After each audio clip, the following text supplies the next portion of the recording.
let me welcome folks. It's good Mhm. to have you here.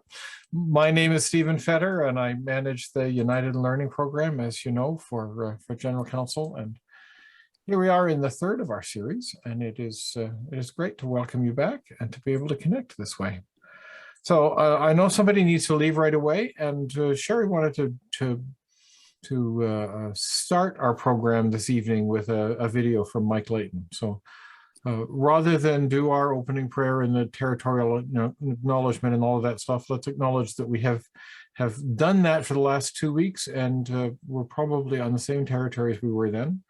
And while it's appropriate to remember that, we also want to take seriously that one needs to leave. So, Cheri, you wanted to invite Mike Layton to talk about something. Yes. Who is Mike Layton, and why Yeah, are we talking about him? And I was going to say, he does a territorial acknowledgement at the beginning of this video. He does, that's true. He's Okay. kind of going to do it for us. So basically, son of Jack, of course. He's a city councillor in the area of where my church is, but I've known Mike for a couple of decades, and I first met him when he worked on my very first political campaign as a volunteer as a university student, and kind of just came and kind of worked the phones and things. One of the things that you'll find striking is how much he looks like his dad right off the bat when he comes on. And yeah, let's start with that, and then we'll say some more. Sounds good. So here we go. Mike. Good afternoon, everyone. My name is Mike Layton. I'm a Toronto City Councillor for University Rosedale. I would first like to acknowledge that I'm speaking to you from the traditional territory of many nations, including the Anishinaabe, the Chippewa, the Haudenosaunee, and the Huron-Wendat, and is now home to many diverse Indigenous people. We also acknowledge that we are on Treaty 13 territory with the Mississaugas of the Credit. You know, our Indigenous brothers and sisters teach us that we should look 7 generations in front and reflect 7 generations beyond and behind. And I have spent a lot of time thinking about that in my career in environmental issues. What kind of world do we want to leave our great-great-great-great-great-grandkids? It's close enough. I'm having trouble though. In the last couple of years, I've had 2 daughters. My partner and I have 2 little girls, Phoebe and Chloe, 5 and 3. And I'm having trouble these days when I read the news, when I see pictures of forest fires, when I see flooding, when I see drought. I'm having trouble thinking even 2 generations down the line, thinking about how my kids' will live in a world that we have changed so dramatically that the food we eat, the species of birds and butterflies and bees and animals that are around us are depleted to such a state. The world that they will see will be very different than the world I grew up in, and not in the same way we say that, you know, oh, the world is the city grew since my parents were kids or my grandparents were kids. Yeah, of course, things change, but the level of biodiversity loss, the level of habitat loss, the degradation of our air, our water, and our the changes to the global climate are at such a state now that it won't just be a little bit different, the world they experience. It will be fundamentally different. The way it'll affect the way they live in ways that I can't even imagine. That distresses me, and it should concern all of us. And I wish this wasn't the case. I wish I was a bit more hopeful, because my dad taught me, you always have that hope in your heart. That's what drives you. But the despair is what's driving me these days. But it's driving me in a positive way. There is a possibility for change. We see it around us. If it's the decisions that we make to not own a car, to bike and walk to our places of work, to support the local economy through purchasing our food from local farmers, going to the farmer's market instead of the takeout place. There are solutions to some of our problems that we can contribute to locally, and we can ensure that our national and international leaders know that we care and that we want them to have that kind of change. And we see that, right? The global movement for climate action is growing in ways that it hasn't before. And it's growing to the people that it'll matter most with, our young people. We need to support that. We need to ensure that those young people feel our support and they're given the tools to take and seize power so that we actually will realize some of these changes that we need to achieve. There's two things, I think, in municipal issues as they pertain to climate. One is we need to build resilience in our systems. The hot days will kill, as we've seen in Vancouver and BC recently. The cold days will also do the same. And those dramatic changes in temperature are a direct result of climate change. Now, there's stuff we can do because we've gone past the point that we can stop climate change completely. So we are going to have to make sure that our city systems are built to withstand some of these fluctuations, and that typically impact most those who are living at the margins of society, those that are living below the poverty line, those that are living precariously housed, our homeless population. These are the communities that will be most at risk as we see the climate change. So we need to build resilience not only in our physical systems, our water system, our roads and transportation system. We also have to build it into our social systems. And that means minimum basic income, that means affordable housing and supportive housing for all. So that's a resilience piece in response to the changing climate that is coming. But there's also a need for us to mobilize to stop the worst of climate change that is just around the corner, as we've heard from the most recent IPCC Code Red report that said if we don't start meeting our targets as a global community, we will not be able to withstand the dramatic changes to the climate that are coming. So we need to mobilize like never before, and we need to mobilize like it's an emergency. If you remember the first days of COVID, where we were shutting down the entire economy for a given period of time, that's the level of urgency that we need to feel for climate change, not for a couple of months, not for a couple of years, but for the next several decades. And if we don't take that approach, then we will see the worst, and we will be doing a disservice not only to ourselves, but the generations of people to come. And so there are a number of ways that we can support those efforts in our own municipalities. That's the background that I come from. One is how we live in the buildings that we have. Most of the buildings that will exist 50 years from now or 30 years from now when we hit our Vision Zero target will be the buildings that currently exist. A good portion of them will be. So we need to retrofit those buildings and have programs and supports to help people retrofit those buildings to be less carbon intensive or near or at zero emissions. And then with the new buildings we build, the same needs to hold true. We need to start building only buildings that don't burn natural gas, only buildings that aren't reliant on fossil fuel technology, and built in such a way that it reduces the amount of transportation, long distance, single occupancy vehicle transportation. And that means building density in communities. And some communities have an aversion to that because it affects light, or they think it affects their quality of life. We need to start breaking that stigma because building suburbs not only impacts the amount of greenhouse gases we use on a regular basis, it also impacts how much habitat loss and farmland loss that we see in and around our urban centers. We need to change the way we get around cities. And so if you're in if you're in a neighborhood with lots of density, we need bicycle infrastructure that will help people get around. We need to make it safe and make it feel safe for people if we want to expect them to get out of their cars and onto their bikes.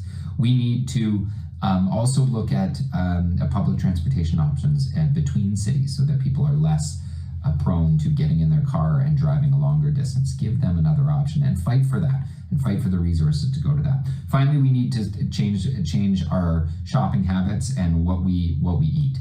We simply need to consume less, particularly around buying single-use items, buying items that tend to expire or get used quickly. That includes our gadgets and all of those things. We need to get back to a process of conserving and reducing what we consume from a resource perspective, reusing what we can't reduce, and then finally getting better at diverting away from landfill everything that we can't reduce or reuse.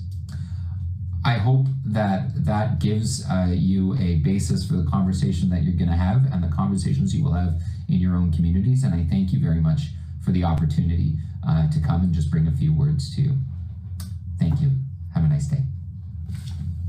What did you notice in that? What does just to sort of an immediate reactions out of that before we start to take it apart? What's your sort of most immediate takeaway? Put it in the chat and we'll just kind of acknowledge what comes up here.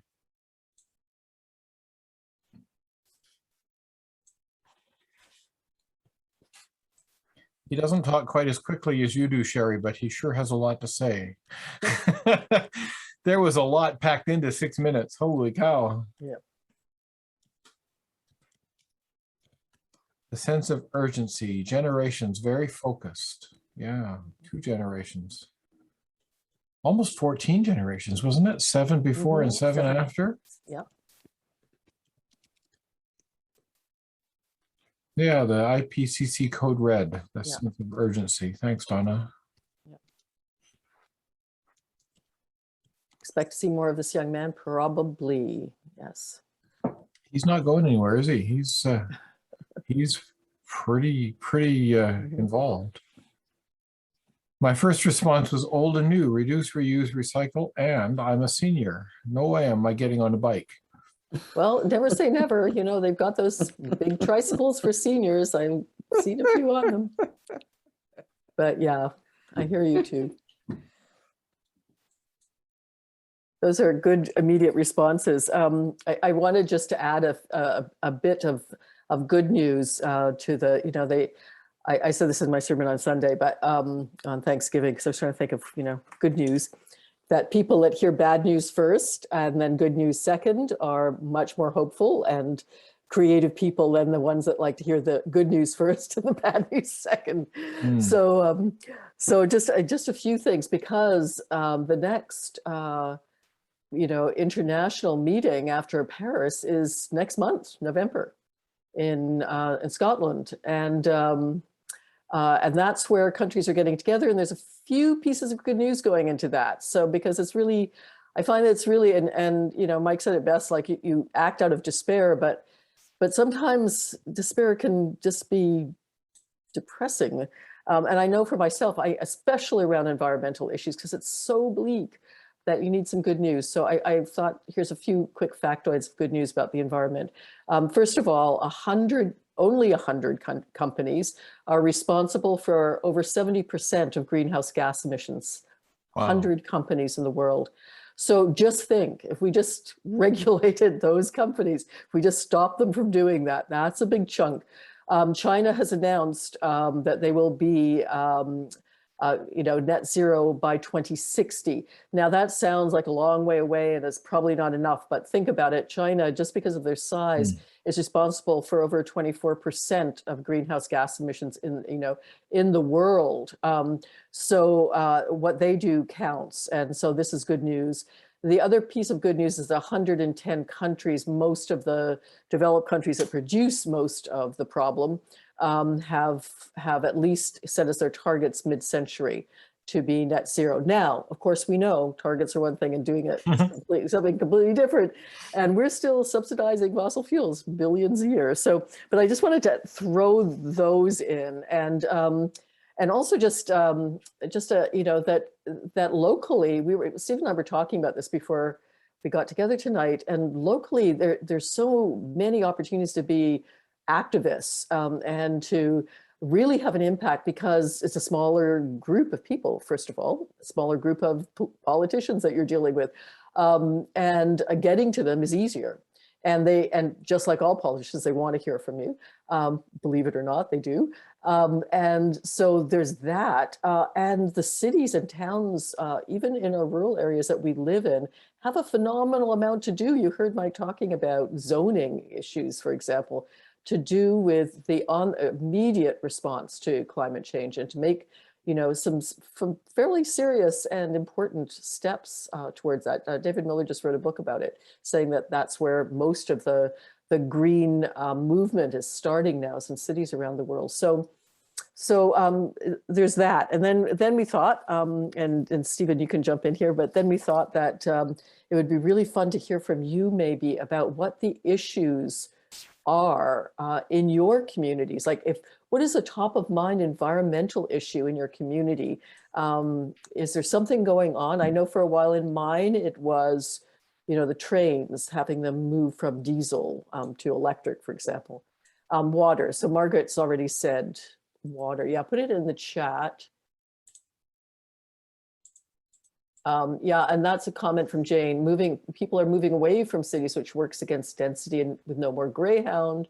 Question of transit. Yes. Fish farming. Interesting. Yes. Yeah. Just keep them coming. Like, what's the local issue that is environmental? That, again, these are incredible places to start. You can really feel an impact, often very quickly. Old growth logging, forest fires. Yes.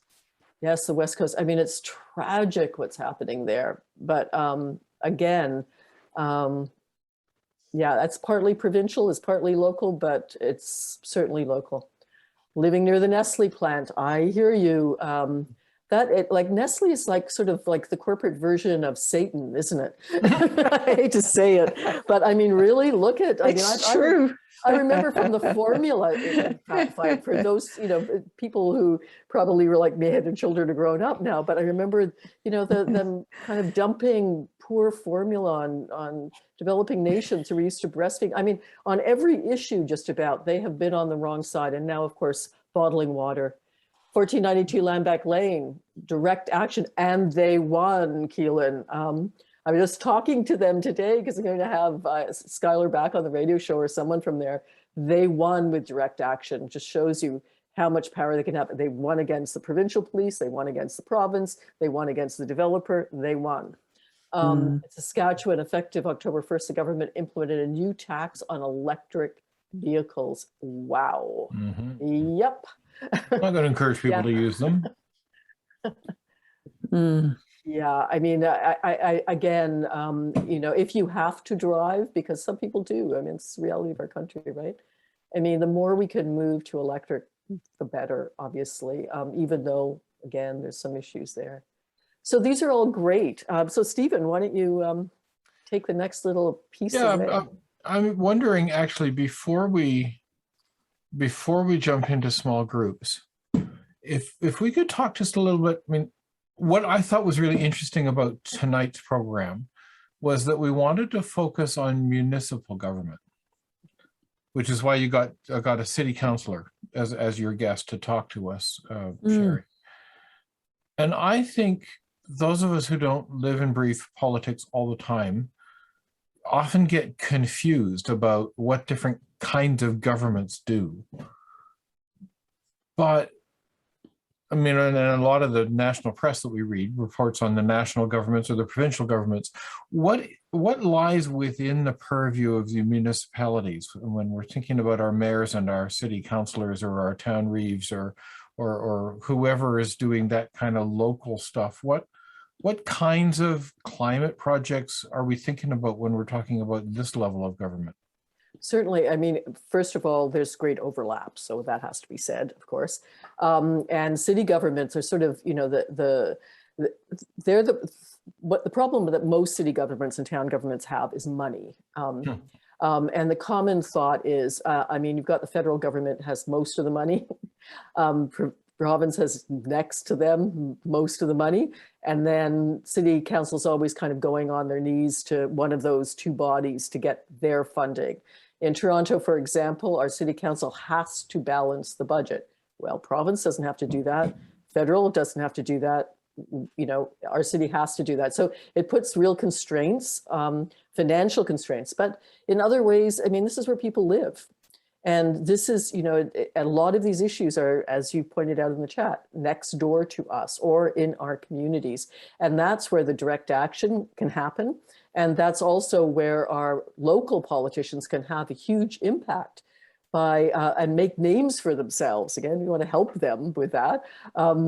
Make names for themselves around issues that are of importance to local folk. And that's for sure how local politicians get elected, is based on what they have done. Stephen mentioned something that it is often in some communities really hard to find out even who these people are. So I would say that's the first order of business, is who is representing you at the local level. Get to know them, just like we talked about in the last two sessions. Make them your good friend, go to them with your issues, recognize your own power, which I'll speak more about later as a kind of concluding note. But also recognize that there's partisanship, even at the local level. A lot of people don't realize that's not supposed to be there, but of course it is. So almost all of them have a political stripe.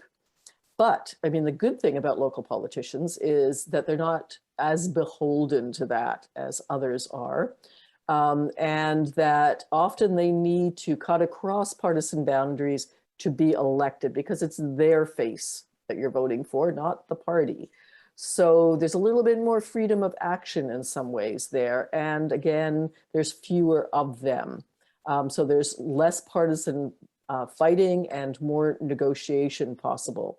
And I remind people just, before we break into small groups, that don't discount anybody.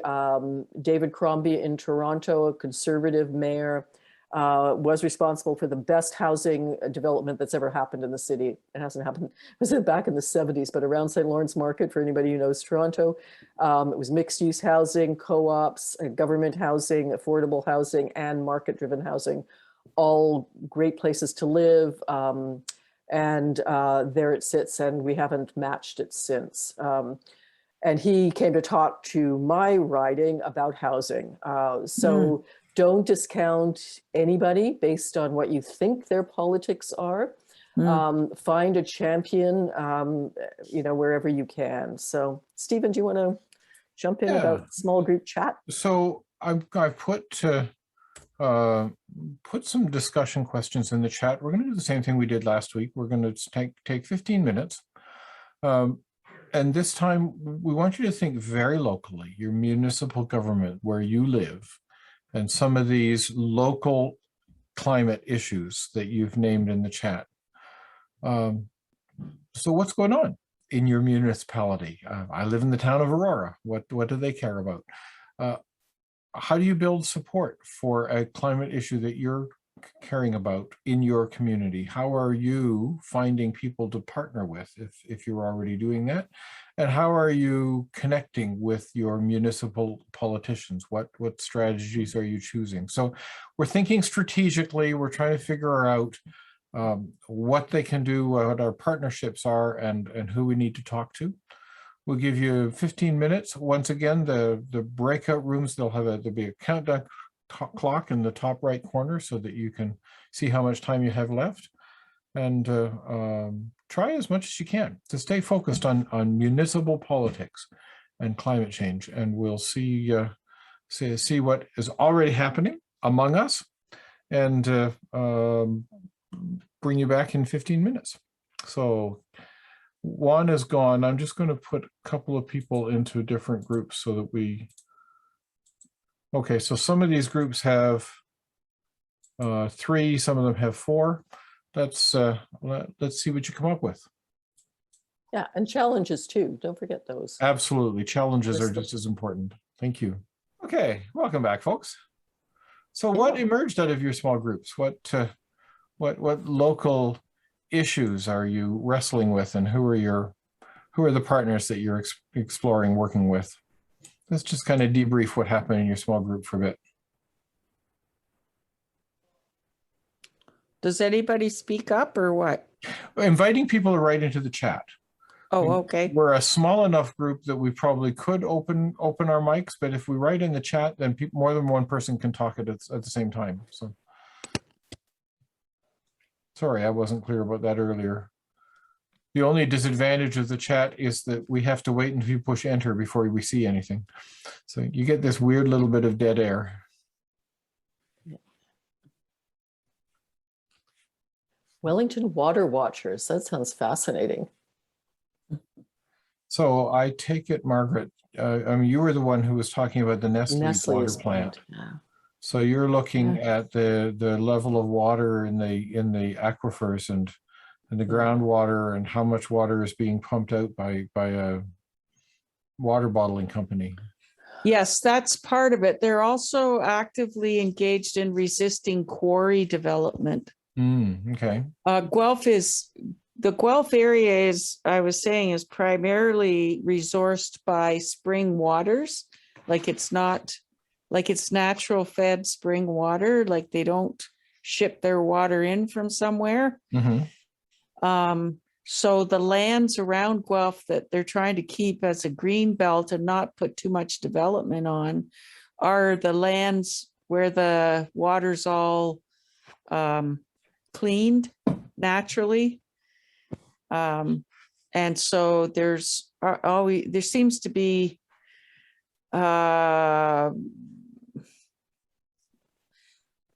competing interests for the land development.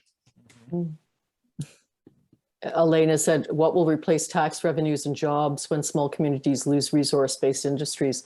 That's an excellent question. And it's one, of course, that every environmentalist who wants a Green New Deal or anything like it has to answer to.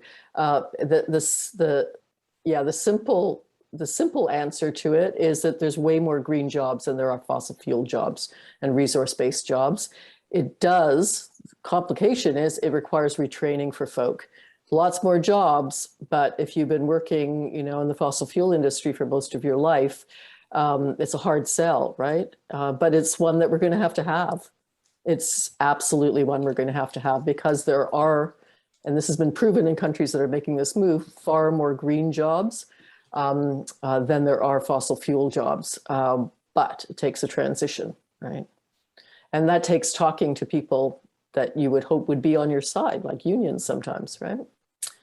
Okay, so Laura said, problems with municipal consultation processes, planners making inappropriate assumptions about affordability, service usability, grassroots neighborhood association able to get the ear of council, need to show urgency by getting all the existing organizations we can connect with to bring the climate issue forward. Yeah. That connects with something Mike Layton was talking about. That the buildings that we're living in now, by and large, are going to be the ones that are still here in 30 to 50 years. And so the municipal zoning, the municipal planners, this is a crucial job, and it all happens municipally. And, when you start thinking about wherever you're living right now, because I'm living in a house downtown Toronto, and it's an old Victorian, and it's gas fueled. And imagine, this goes to the jobs question too. Imagine the amount of work that we are going to generate to turn a house like this, to put solar panels on the roof. Like if you think of where you're living, if you made that renewable based instead of fossil fuel based, that's going to take a lot of work. It's going to take a lot of money. But the trades are going to be really, really busy, and there's going to be a lot needed. There was a very simple thing. I think this happened under Harper, but I know it was the NDP brought it in, and government went along with it. That just paid for the new installation of things like energy efficient windows. Like basically, the government would reimburse you for that, and actually, it paid for itself. Here's how it paid for itself: is that often contractors who work on old houses, like some of us live in, would say, well, listen, if I have to declare this, it's going to be this price, $400. But if you pay me cash, in other words, they're not paying taxes on it, then it's 300, right, or 350. That whole black market of not paying taxes on work, contracting work, kind of slowed down because to get the money back, you needed a receipt from for the government on your taxes. So the government, it turned out to be revenue neutral, which was an amazing little exercise. But so not only did it produce more jobs, more busyness for industry, but it also produced more taxes.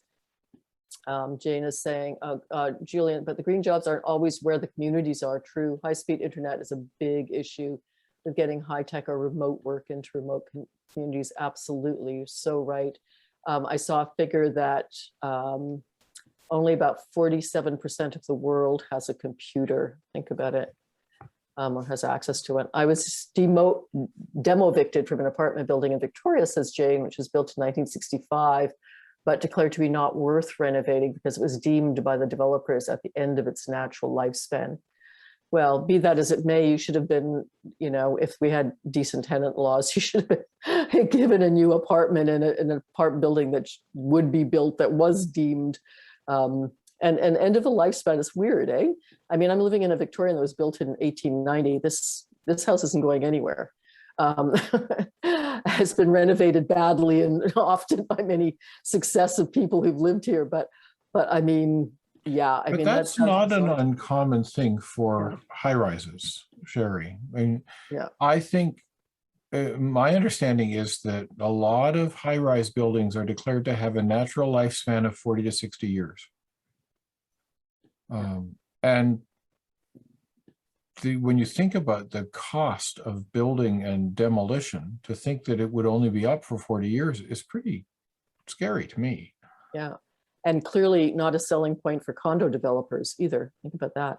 I mean, obviously this has something to do with development, which it's interesting that one of the major issues often with small towns and cities is developments. It's either one side or the other. Either you don't have enough of it, or you've got too much of it, and they've got too much power over the local councillors or whoever you have in those roles. So often there's this push and pull in terms of development. We want it, but what kind do we want, and where do we want it? The kind of Mike talked about the kind of not my backyard phenomena of density. Sometimes it's good. I mean, you might not want the Sightsee Dam in your backyard, but you might, a community garden and high rise of affordable apartments might be a very good thing to have in your backyard, but it might affect your property value. Maybe you might get a bit of pushback. There was a case in Toronto where there was huge pushback in one of our areas when they turned a local hotel that was running on bad times into a shelter during COVID. And people objected. I mean, it happens, right? It happens. And that reminds me that one of the other major issues in the Guelph area is a housing affordability, is the whole affordability issue that also seems to be connected very much into developers and what they're willing to develop and what they're not willing to develop and how they define affordable. Absolutely. Yeah, and Jane went on to say the replacement building was also designated as a rental property, but called a luxury rental. I mean, so this is really not so much about the state of the building as it is about the making more money. Yeah, I mean, we had a rent strike in my neighborhood in some of the rental. There's a lot of rental in my riding, and it was successful. I mean, it was successful at least holding the line on rents in a building that had one of the few buildings that still has rent control, which is to say, as long as you stay there, the rent can only go up so much per year. But the way developers and property managers and owners are getting around that is fixing places up. Like all of a sudden, everybody's got a new balcony, and so they can jack up the rent, that kind of thing. And then they have to go and anyway, yeah, there's a constant war on affordability in terms of tenancy, for sure. Any other issues in your neighborhoods? Those are some pretty obvious, and you're not alone in any of them. These are happening right across the country, without a doubt. I mean, I'm going to one in my hood.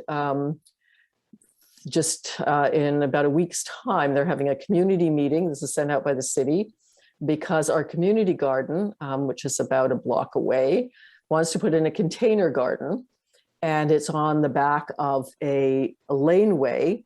And on the other side of the laneway are some houses like mine, but houses that people with money live in, who've done them to the nines, that are worth a lot of money.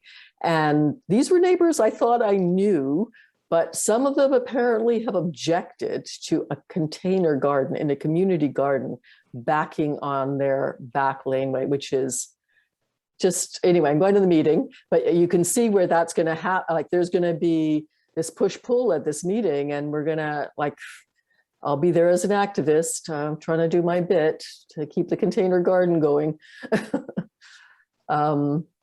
Yeah, so Jane is saying that, talking to Margaret about the Wellington Water Walkers, they sound very active and well organized on Water several fronts. watchers, Oh. watchers. Oh, it says walkers in the chat. Well, yeah, Oh, I put watchers, in, oh. it says Okay. watchers. I Yeah. typed it wrong. No problem. Active, well organized on several fronts, phone campaigns, attending meetings, doing, that's wonderful. Now, have you talked to your local councillors, whoever, who's in local government where you are? What do they think about this? Do you know? Who are you asking, or? Whoever's speaking to? part of the water watchers. Oh, okay. Well, that's the Wellington Water Watchers. So they Okay. cover Guelph, like the city of Guelph, Okay, but the municipality of Wellington Halton Hills okay, as well right, as Guelph, okay, because in that area, like Guelph is the city and everything around it sure, is whatever it is. So Mike Schreiner is the MPP, which Okay. is a good thing It is a good in thing. Guelph in terms of this kind of stuff. Okay. And he's active and supportive of Yeah. the work that's being done. Lloyd Longfield is the Liberal MP, like the federal. but we're talking locally. Guy. Who are your local people? Who signed who signed this with Nestle's? This is where Okay. local politicians have a lot of power, and this is where you have a lot of power in dealing with them. Is somebody, I mean, land use tends to be local. I mean, it's very rare it Yeah. happens that the province gets involved, no doubt, but I mean, there's a local aspect to it almost always. So it'd be interesting to know zoning, who signed that, who got Nestle's in there in the first place, how did that happen, who's on council, or who can you talk to? I mean, that's kind of the focus of tonight, is how we can do something locally. Exactly. But I mean, also, it's really, in this issue, really important too. And there are a lot of issues where, I mean, it hits the road locally. I mean, even if the federal government, the provincial government are involved in, building a gas plant or a dam or whatever they're doing, or logging old growth forests, somebody actually lives there, right? Next to it, will be living next to it, will be living there. So those are the people that have a lot of power, and their local representatives have a lot of power in that, in standing up. We had a case where there was a gas plant going in Toronto, out around Etobicoke, under the Kathleen Wynne, under the Liberal government. It was Dalton McGuinty's day, actually. And that got stopped. It got stopped by local organizing out in the Oakville, sort of Mississauga area. Local organizing, rose up against the government, even against their own MPP, who was Liberal at the time, and said, no, we don't want this here. And they stopped it. There was lots of controversy and stuff that happened around it, but bottom line, it never got built. So locally, there's a lot of power locally, I think, is one of the messages that's really important to take home tonight, and to get to know who your representatives are Right. there. Mhm. Cheryl, let me kind of summarize. What I'm seeing in the chat is a number of issues coming up about land use, whether it's the water table, or whether it's buildings, or whether it's affordable housing, or so on. Municipal governments don't have a lot of money, and municipal politicians don't have a lot of money. I imagine that a lot of the money that drives the campaigns of municipal politicians comes from land developers, right?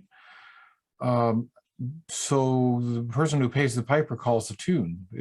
am I making sense here? Am I putting the pieces together properly? Absolutely, at all levels of government, but for sure with development and local politicians. Although there is, and there should be, wherever you live, some transparency about political donations and where it comes from, which can be used highly effectively by good activists, right? Like if you have a representative who's completely funded by the developers that brought in Nestle's or by Nestle's, you've got something that's probably going to cost them their seat if you've got enough people on your side. So it's really important to know, yeah, who is funding? Where does the money come from that got them elected in the first place? And there should be some transparency around that. So you should be able to find out that information. Certainly if it's a tax Where refund. would I go to find out that kind of information? Well, every politician is supposed to make that clear. They're supposed to make it clear municipally, provincially, federally, everybody. You should be able to go to whoever runs that election and look it up and know where the money comes from. Because remember, if you can donate to that campaign and get a refund for it, then that's public. And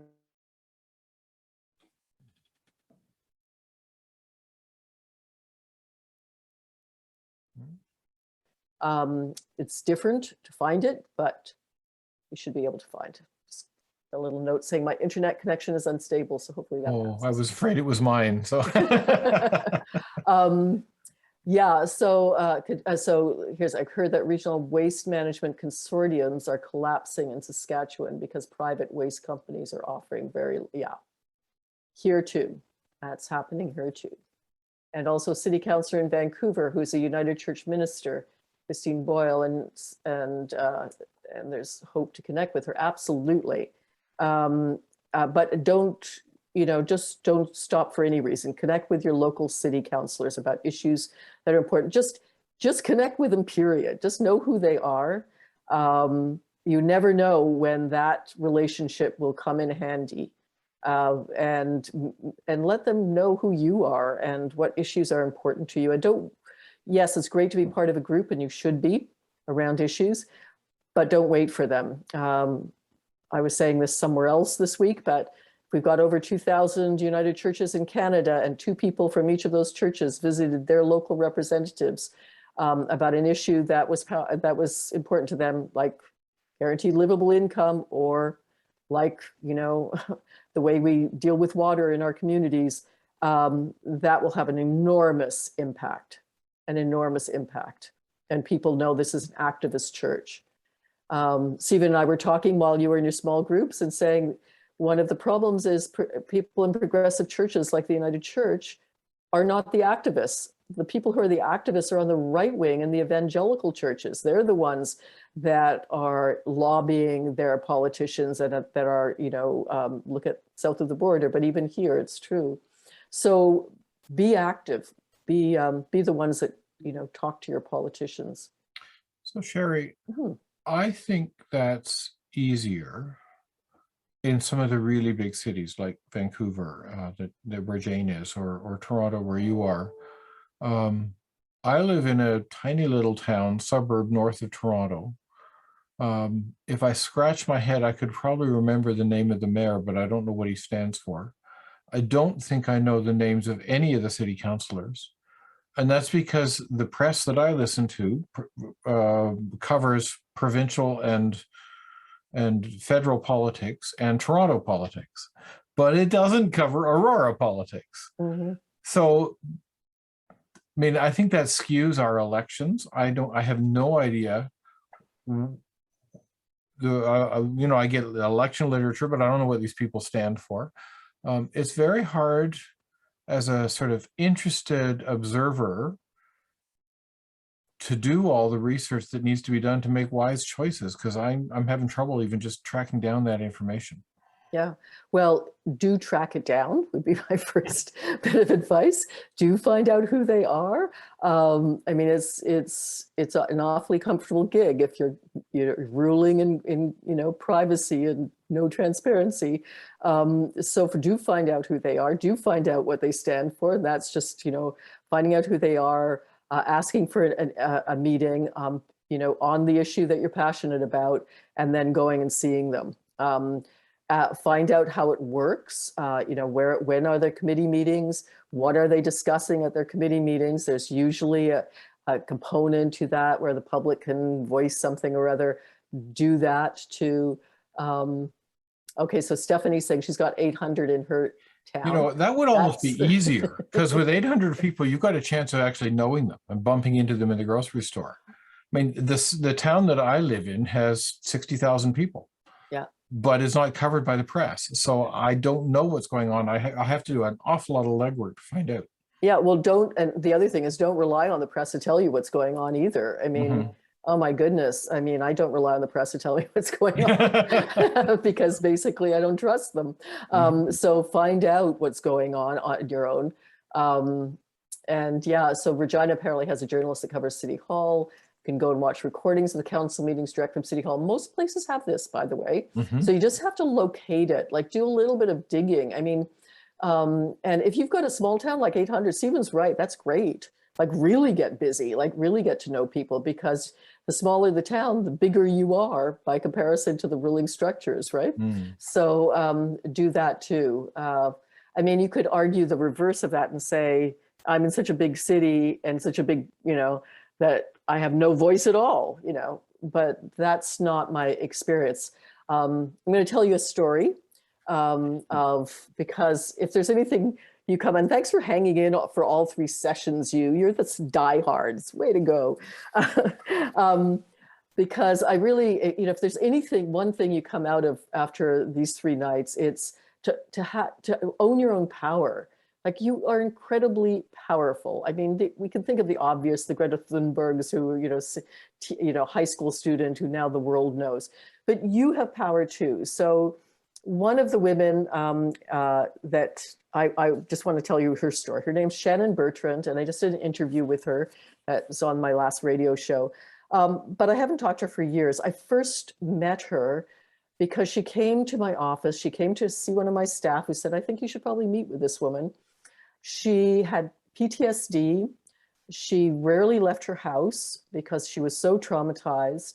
She was living close to the poverty line. She was trained as a paramedic, but came down with PTSD, just couldn't face going back, suiting up and getting on the truck. And she said she tried to get compensation for a workplace injury. And they asked, even though her doctor had given her a note saying this was her diagnosis, and they wouldn't give it to her because she couldn't prove that she got her PTSD from her work, even though every single shift she was dealing with a traumatic situation in downtown Toronto. And she came and she said, this isn't right. And it took a lot for her to leave her home and to come to my office. And still to this day, when I said I hadn't connected with her, I wanted to interview her again. She wanted to read the transcripts of the interview before it went on air because she was so nervous about it, so nervous about how it would be taken, what she said, et cetera, et cetera. And this is years later. And because of her, I tabled a bill to make PTSD a workplace injury for all workers. Government said it was too broad. Tabled it for just paramedics. Government said it was too narrow. See where I'm going with this. It took me years to finally get it made into a law. This woman is responsible for over 60,000 first responders, police, paramedics, corrections officers, firefighters, dispatchers. Over 60,000 people now don't have to prove they got PTSD from their job. It's assumed as a workplace injury because of that woman. And even when the law passed, she didn't want to be interviewed. I mean, so that's, if she can do it, anybody can do it. She just persisted. She just persisted, and it was only her. She didn't come to see me with any friend. It was just her, and it took many years, and she was at every single one of the readings of the bill, just sitting there watching. And she wasn't on it. She wouldn't do a press conference. She couldn't do that. Her union, some of the union reps did. I mean, obviously this grew, and with that many unionized people, other people got involved. Lots of other people got involved, but it started with her. So anyway, just remember that story and know that you can do at least that much for sure, every one of you. Well, that is so encouraging. You know, it seems to me one of the places where people tend to get passionate is the NIMBY stuff, not in my backyard. Mhm. And I think that's particularly true in municipal issues. How do you counter that? I mean, you talked about how the gas plant in Oakville got nixed because of that. And you know, sometimes those kinds of passions are pretty exciting, but you know, I've also driven through the countryside where there's been clearly a lot of activists against wind power. They don't like the wind turbines. And the NIMBY stuff inflames passions. If that's being used to, you know, encourage the use of gas and not wind power, I'm pretty uncomfortable with that. But how do you fight it? Yeah, well, and I will get to that. But first of all, I'm noticing here that Julian has mentioned something important. Yes, regional districts also in smaller, more rural communities are also important. They exist here in Ontario. I think they exist everywhere in Canada. But yeah, so know your regional representatives as well. So that's really important. And Margaret's saying that her sister ran, was a municipal councillor, ran for the federal NDP, lost her bid, but said the municipalities where all the action is. And it's true. In only municipal people get to spend money. I never got to spend money as an MPP. Only governments, you know, the majority governments get to spend money, and then it's only, you know, a few people that control that. But yeah, they have money to spend in their areas. So again, another reason to get to know them. To Stephen's point about NIMBYism, let's use that as an example. So the wind turbines, first of all, the way it was put in wasn't good, wasn't well supported or well done, but obviously we need more of them. So what do you need to do then is, this is an educational campaign where you are, again, incredibly powerful if you're the person who's defending them, because you're going to be doing the education with your neighbors about why this is a good thing. And sometimes it's not a good thing for them, but then you have to argue that it's a good thing for their children. And you heard what Mike was talking about, the next 7 generations. What kind of a world will their grandchildren be in if we don't have renewable energy? So here you need to do your own research to be able to have that discussion. And then you need to have a discussion, and often it's one-on-one. I mean, all politicians knock on doors, they talk one-on-one to people. So often, you know, incredible changes happen just having these conversations with people. If you find yourself in a neighborhood where you're in the minority, but you know you're right, and you know, and your city councillor, whomever, is not on your side. I like the sign behind Mike that said "Stand alone, win together." Basically, sometimes you have to stand alone. Yeah, so I'm surprised by people saying I do a lot or do good work. I still think I'm just a beginner. Absolutely. Yeah, and Laura's put out a good link here from the Boston Review. And somebody said, how do you keep fighting? Don't you get tired? No, no, honestly, the activists I know who like Shannon that I was just telling you about, do not, it's actually their activism that gives them energy. It was her activism that got her out of the house. It was her activism that got her benefits eventually so she could go back to work. It's activism that actually, you know, gave her a reason for going on. I mean, she was, you know, like, if you know people who've had PTSD or are severely depressed, you know, what gets you out of that? And for her, it was activism. So activism keeps you going. I mean, I don't know what I would do except binge watch TV if I didn't do, you know, activism, you know, like you run out of program, especially during COVID. Jane's got an interesting question there. Sleep. One of the things we haven't talked a lot about in these 3 nights, Cheri, has been our Christian faith. I think a lot of what you've said would be equally true if you were talking to Muslims or Jews or atheists or high school students. where is Christianity for you in the middle of all of this, and where do you think that could be connections for us?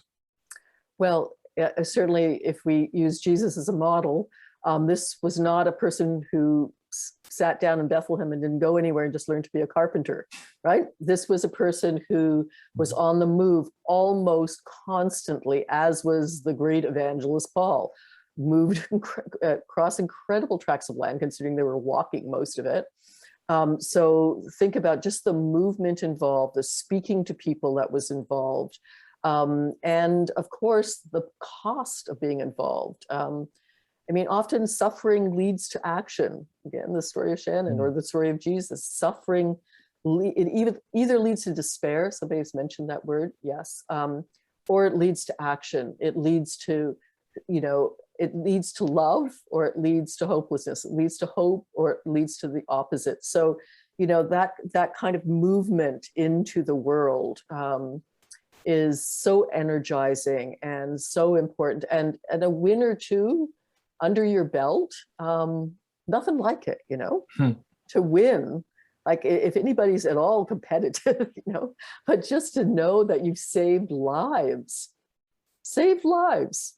Like I had a firefighter phone me around that PTSD bill and said he was going to kill himself in my office at Queen's Park. And he said, don't phone 911 because it'll be my friends who'll come and find the body and I don't want them to. And I said, I have to phone 911. I said to him, thank goodness. I mean, and we did, but I mean, think about that level of despair and hopelessness. And then to have someone like that see a whole law come out of their suffering that actually changes and saves lives for many, many others. I mean, nothing like it, right? Nothing like it. And once you've got a taste of it, you kind of can't go back.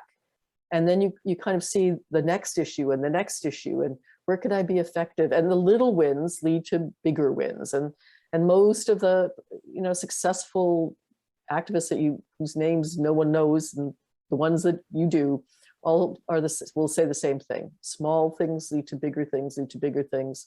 You learn how to do it, right? You learn how to do it because you've done it. It's like anything else. Yeah.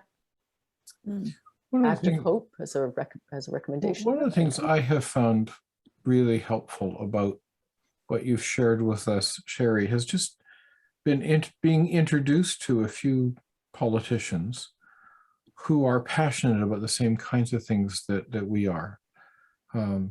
Leah last week, Mike this week, yourself, and the passion with which you speak. I mean, it's very easy to get jaded and think that politicians are only in it for self-aggrandizement and their own power. But you're part of a trio that we've seen where that's clearly not the case. How many people like that have you rubbed shoulders with in political life? Well, it's never going to be the majority, but there are always some. And so you find yourself a champion, which we talked about before. You need to find yourself a champion in the political process there. Start with where you're at, get to know who's representing you for all sorts of good reasons, but also keep going until you find somebody who's going to take up what you're passionate about, who's going to work with you on this. Politicians are just humans. They have their passions. That's why they're there. I mean, there's, as I said, right off the top, nobody's there for the money. Nobody's there because it's a cushy life. It's not, and they could earn more most often somewhere else. There may be a little bit of ego involved, not saying there isn't, but they're all there because they want to change the world for the better. Now, we may disagree with everything they do, but you have to understand that the motivation is there. So you work with that. You work with that even if you disagree with what they think is going to bring that about. And then you continue until you find somebody who's really going to run with your issue. I've seen this on so many issues and so many politicians who normally I wouldn't agree with on much. I mean, the reason I passed more bills than anybody else in Ontario's history when I was there is because I did tri-party bills. I worked with others, a liberal and a conservative, almost always liberal and conservative. And it often wasn't just my idea, that bill. It would originate with one of them, but I thought it was good. I worked with them. They were representing constituents who had, twisted their arm, who'd been there, who'd said, we need something done about this. So this is, we're just people, right? Politicians are just people like you. They're just people with jobs. And their job is to represent you. And if they don't hear from you and they don't know you, it's difficult for them to do their job. You're helping them, right? You're helping them do their job. That's what you're doing. And you might make some interesting friends and contacts, and you might save some lives as you're doing it. And yes, our faith tradition is an incredible resource, but I think why are right-wing evangelicals so engaged and so in change? Look at the United States, my goodness. In all sorts of ways we don't like, maybe, but I mean, you can't argue with their effectiveness and their engagement and their activism. Well, because they've got that old theology of hell or heaven, right? What is our theology that motivates us? Like, what is our theology? Like, what motivates us to make a change in the world? I think we have just as much motivation from our understanding of the divine, of theology, of Jesus and who Jesus was. I think we have as much motivation from our faith. I mean, remember, the worst thing that they can do is kill us. Really? I mean, think about it. I mean, where's the motivation? I mean, people risk their lives all the time in some places, and they do it. Got to have a lot of motivation to do that. So what was Jesus' motivation to say, yeah, I get it. They're going to kill me, but I'm still going to say what I'm going to say. I'm still going to preach. I'm still going to travel. I'm still going to be active. So what is our motivation? Are we willing to die for? What we're willing to die for tells you what you're willing to live for, right? And what you're willing to live for tells you what you want to get active around, with everybody from your city councillor to the prime minister and everybody else in between, anybody who will listen to you and will be your champion. Yes, and love your neighbor, and that too. Yes, thank you for that. But we have about 7 or 8 minutes left in this series. Those of you who've hung in with us for almost 4.5 hours. Any thoughts, questions? I mean, here you have a chance to buttonhole somebody who's been in the legislature and negotiated some of these things in ways that most of us haven't. Questions about how to do it, what the next step is, what's sort of pressing for you as we draw this series to a close. Let's just take a few minutes to see where you're at.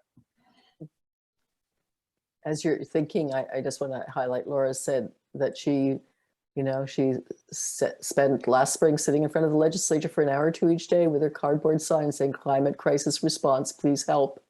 And she was surprised at how many from the government side had good chats with me. There you go. I would follow up with each one of those government side folk. Most of them have grandchildren and children, and they do. No.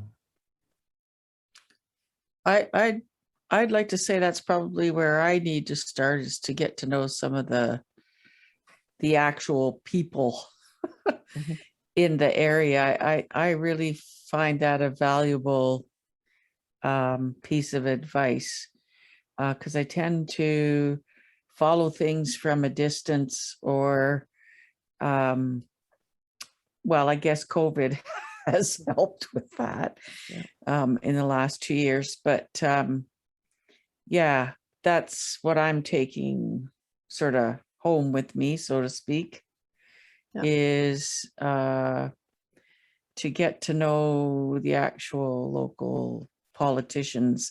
And plus you hear a lot of stuff from people, and really you should judge for yourself. Absolutely. And don't let COVID slow you down. I mean, politicians have been interacting on Zoom, and so you can interact with them on Zoom, same as we're doing here tonight. So most politicians, I think, are still meeting on Zoom with constituents, not in person. So, you can do that. You can do that. Yeah. And they have less excuses not to meet with you. A whole lot less I mean, crowded. I spent many years chasing other politicians around as a politician, and I still like to get Leah and to get Mike here, as a lot of back and forth and stuff, because they're busy people. But yeah, it's worth it, right? It's always worth it. They're busy people, but this is what they're busy with. Exactly. That's exactly it. Jane Yeah. says, what are your thoughts on the efficacy of getting arrested, like the Extinction Rebellion folks? Okay, so I worked with Extinction Rebellion in Toronto. We shut down the corner of Yonge and Dundas every Wednesday, I think it was. This was a couple before COVID, for 15 minutes, right at the height of rush hour, like right in the busiest intersection of Toronto, with signs and music. We banged drums. The final night that we did for 6 weeks. Final night, we had flash mob dancing from Ryerson in there. Like, it was a lot of fun.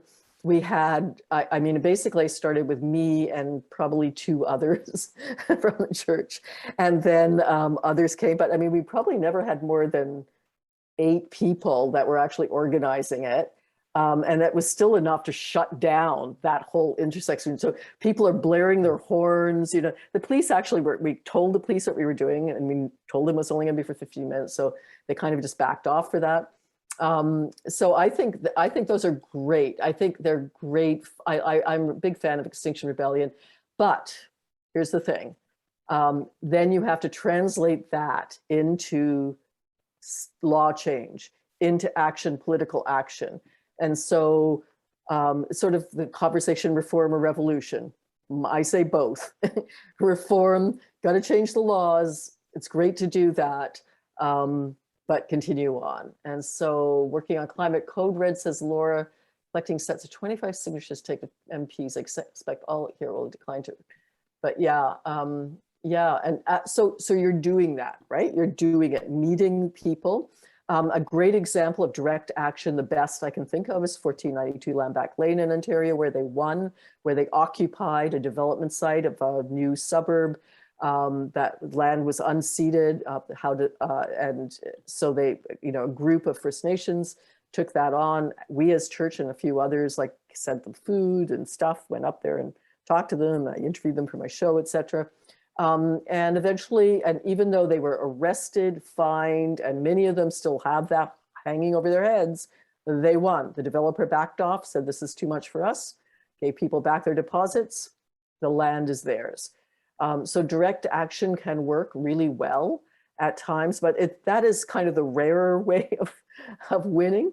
The more standard way of winning is do the direct action, you know, and also work through the political process so that the direct action puts added pressure on the politicians. Good. Press, added pressure. Meanwhile, you're their friend and you're talking to them. What can I do? Here's what you can do.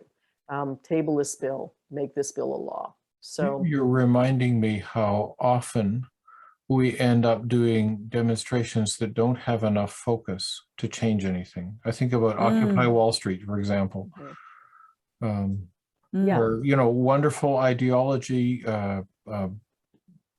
compelling arguments, but there was no program attached, and it's fizzled. well, and the States is a perfect example of huge demonstrations, lots of action, lots of stuff. But the political process itself is a problem. And why is it a problem? Because of the work of the right wing and evangelical Christians who were working the room while other people were out on the street. So you want to do both, is what I would say to you. You want to do both. I mean, yes, you want to be out with Occupy, but you also want to be talking to, you know, your representative. You want them to know who you are. You want to try to get some fundamental things changed, like, for example, right now, the Supreme Court numbers and things in the States, the Electoral College, they have all sorts of problems there. We don't have. We're much luckier with our political system than they are. For one thing, you don't have to be really rich to win. I mean, there are examples of people who didn't have to be rich, you know, the Squad for one thing. But I mean, we are already ahead of where they are. So we should take advantage of that. We can get things done faster than they can in the States. And we just should. And you can, and you will, and I know you will. And please, after this evening is over, which is ending now, more or less, please keep in touch with me and let me know what you're doing, because as I say, I have a podcast and a radio show, and I'm actually, you know, hint, hint, I'm writing another book, and it's going to be just about this. It's going to be about how to change laws and people who've done it. So I want to hear about your successes and your challenges too. Like if you get a roadblock and you can't get past it, please I'm easy to find on social media or email me. Just, find me and let me know what you're doing and how it's working on your, with your passion and with your activism, because I would love to hear it and I will amplify it. Absolutely. Cool. I think that's the right note to end on. Thank you. Thank you, friends, for joining us. Thank you, Cheri, for your stories and your passion and your experience and being willing to share all of those, and also for bringing in some of your friends. It's been a fascinating and wild ride, and I have sure enjoyed hosting it. So Yeah, many, and thank many you, thanks. Stephen, for being such a good host. Thank you all. Thank you all, activists who will change the world. Thank you. Okay. Good night, Thank you. all. Blessings Many to you all. blessings. Good night. Good night, all. Night.